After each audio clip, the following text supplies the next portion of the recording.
네, 안녕하세요. 여러분들의 구독과 좋아요로 이 채널이 유지되고 있습니다. 네, 영상 속도는 1.5배를 추천드리고요. 항상 구독자님, 멤버십 회원님들에게 감사하다라고 말씀을 드리면서 자, 이번 내용은 비트코인 시야 내용 간단하게 좀 보고 넘어가도록 하겠고요. 그 다음에 이제 추가적으로 지금의 알트코인 상황에 대해서도 몇 가지 좀 짚어보고 넘어가도록 하겠습니다. 현 시점에서 비트코인 수급은 다시 좀 약간씩 팔고 있는 분위기를 볼 수가 있을 것 같고요. 그 다음에 지수도 생각보다는 잘 방어를 해주고 있는 시장입니다. 네, 지수가 생각보다 잘 방어를 해주고 있는 모습을 볼 수가 있을 것 같고요.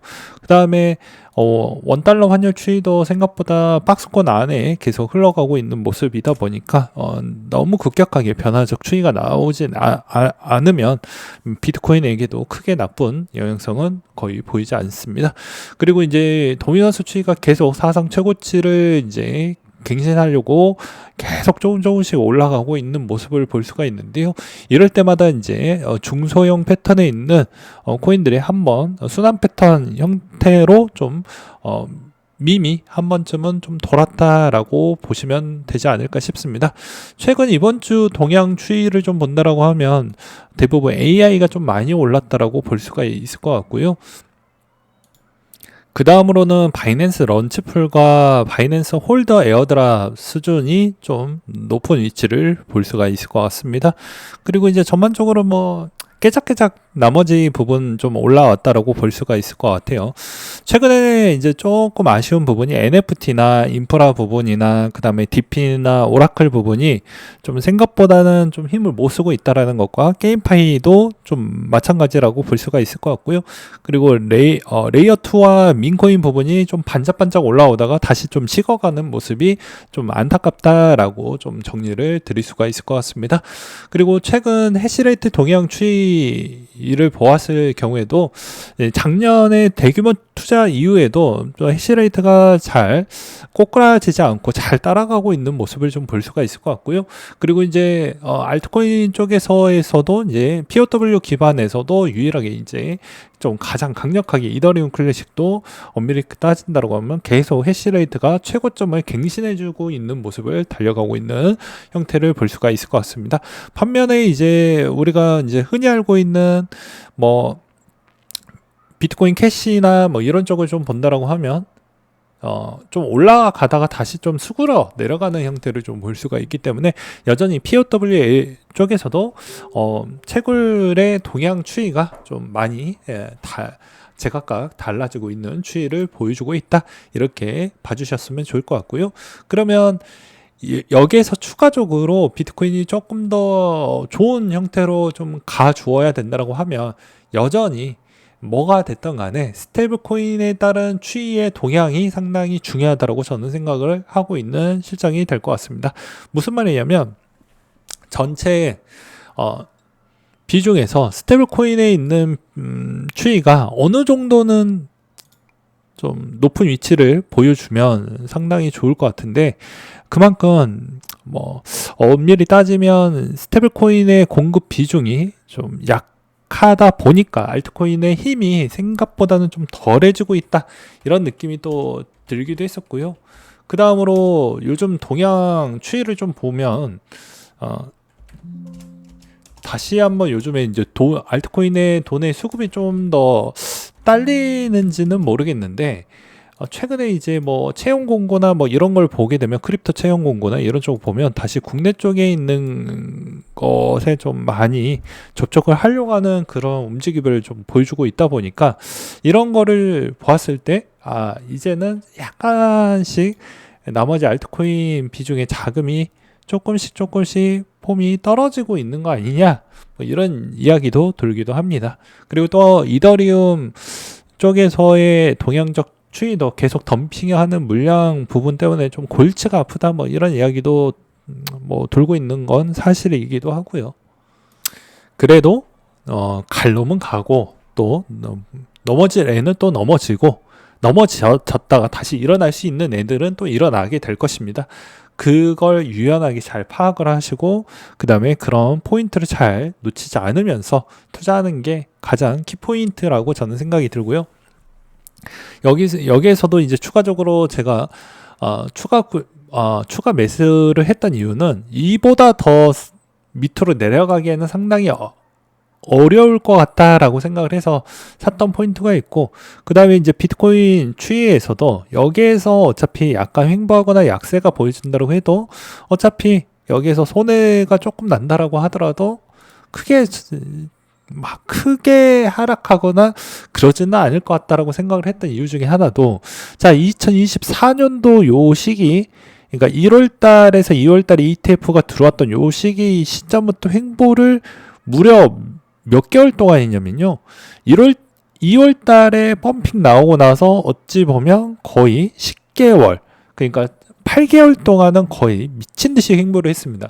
이 말의 의미는 이 24년도 구간에서도 악재의 강도는 22년도 대비보다는 좀 낮긴 하지만 생각보다는 이 구간의 기간을 어느 정도는 소화를 했다라고 저는 생각을 하고 있기 때문에 내려온다라고 해도 어차피 24년도 요 가격 추이는 어느 정도는 받쳐주지 않을까라고 생각을 합니다. 왜 그러냐면 어차피 여기에서도 핵심 포인트는 셀러 형님이 가지고 있는 비즈니스 구조를 컨트롤 CV 하려고 하는 기업들이 어찌 보면 24년도 연말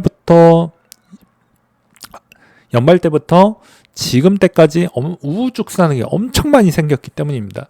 그렇기 때문에 여기에서 더 밀리기에는 좀 어려운 부분은 전 있다라고 보고 있고요. 그 다음에 규제 완화에 있는 포인트가 얼마나 더 탄력적이고 얼마나 가속도를 붙이면서 가느냐가 상당히 중요할 것 같다 라고 말씀을 드릴 수가 있을 것 같고, 그 다음에 추가적으로 여기에서 만약에 한 번 더 슈팅이 나올 수 있을 만한 포인트를 만약에 가져갈 거라고 하면 아무래도 누군가가 이 크립토 환경에 이제 디파이 부분을 누군가가 좀 들어와서 많은 변화를 점을 좀 줄 필요성은 저는 있다라고 보여집니다.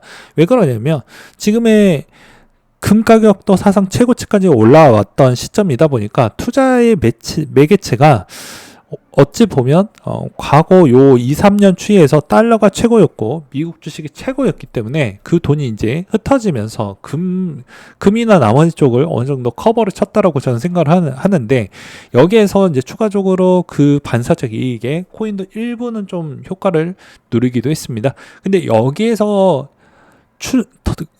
그 이상 만약에 상승을 보이던지 아니면 어느 정도 좀 유의미한 형태를 좀 보여줄 거라고 하면요, 여기에 이 생태계에 따른 정책적 기반 요소를 받쳐주던지 아니면 디파이의 어느 정도에 따른 보상적 추이가 좀 더 개선이 되던지 아니면 추가적인 뭔가가 더 나와야 그나마 좀 커버가 되지 않겠냐라고 보는 입장입니다.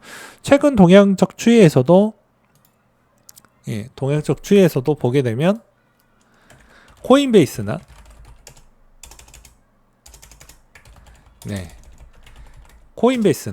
그 다음에 MSTR에 있는 반등적 요소가 MSTR은 어느 정도는 커버를 치긴 했지만 코인베이스는 생각보다 힘을 많이 못 썼던 부분을 보게 되면 여전히 거래소도 약간의 이제 수익 구조 부분에 있는 실적이 그 이상 개선하기가 좀 어렵다라고 볼 수가 있기 때문입니다. 그래서 지금의 체인의 좀 활성도 추이를 좀 본다라고 하더라도 우리가 이제 생각을 해보면 베이스 체인이나 그 다음에 우리가 흔히 알고 있는 그 다음에 기타 거래소에서 자체적으로 운영을 해서 수익성을 좀 만들어낼 수 있을 만한 구조가 생각보다는 좀 많이 있어야 되는데 그것도 소수에 좀 많이 얽혀져 있다라는 게 좀 아쉽다라고 볼 수 있습니다.